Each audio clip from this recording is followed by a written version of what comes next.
Director of European Studies Research Center at Ankara Yildirim Beyazıt University, and he joins us now live from Ankara. Thank you so much, sir, for joining us here on the program today. Now, unfortunately, the negotiations didn't result in a ceasefire, but we did see some concrete steps taken towards a potential solution to this crisis. Just walk us through how this structure of having 8 guarantors to protect Ukraine will work, and whether or not these countries would be willing to be a guarantor for Ukraine.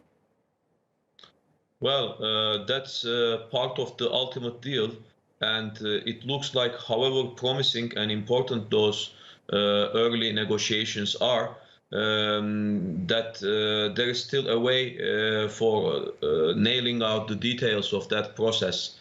As recently our Foreign Minister Mevlüt Çavuşoğlu mentioned, the Turkish primary concern is the stopping of having the ceasefire and stopping of the humanitarian tragedy first, and later we will have more time for negotiations and nailing out the details. But at this stage of the conflict, while still violence is ongoing, just being able to gather both clashing parties on the same table is an important success for Turkish diplomacy.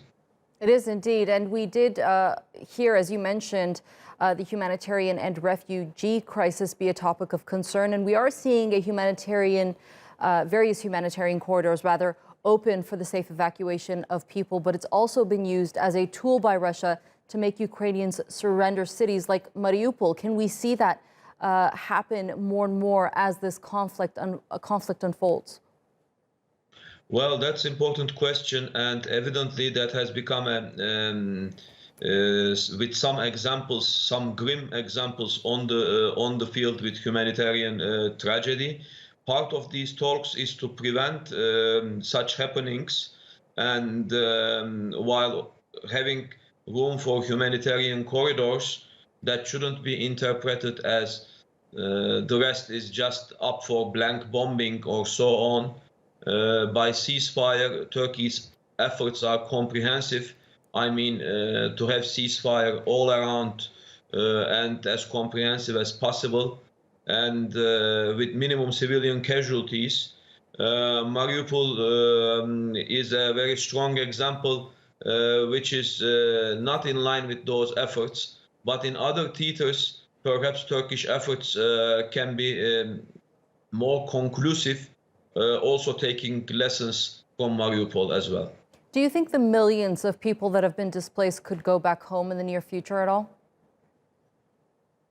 That's above all, it depends of having not only ceasefire, but a comprehensive settlement, which looks even more distant than the ceasefire.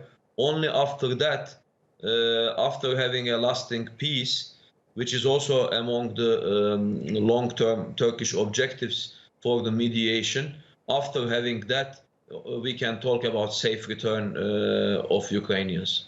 And what do you think the international community needs to do to somewhat carry the weight of this refugee crisis that's unfolding, especially European countries?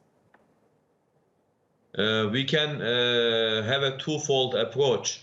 Above all, is something related with your previous question about stopping violence on the spot, so that the pouring of millions of refugees, most recently it was 4 million plus and growing numbers, to prevent that outpouring of refugees by stopping violence on the ground. That's the most immediate effort that is needed. And after that, for the refugees who have already left the country, then to take care of them in light with human rights and burden sharing within European countries and neighboring countries. So we need to view it as that two-step approach. And looking at how this conflict has unfolded so far, what is it that worries you the most? Is it Russia's requests or the advances that Russia has been able to make until now, and how Ukraine has been able to push back? What is it that worries you in the long term? There are many things to be worried, so I frankly couldn't know where exactly I should start. But above all, the humanitarian aspect also worries me the most, because those people have to pay the tragedy, which they are not necessarily leading to, but as a result of lack of protection of those people and continuing attacks, they have to suffer. So most immediate concern, and therefore that worries me most, is the humanitarian concern. Mm-hmm. But after that, and closely related, is that with limited political developments, by military heavily overtaking the place of diplomacy, is a serious cause of concern for Ukraine and beyond in terms of the European security, broadly speaking.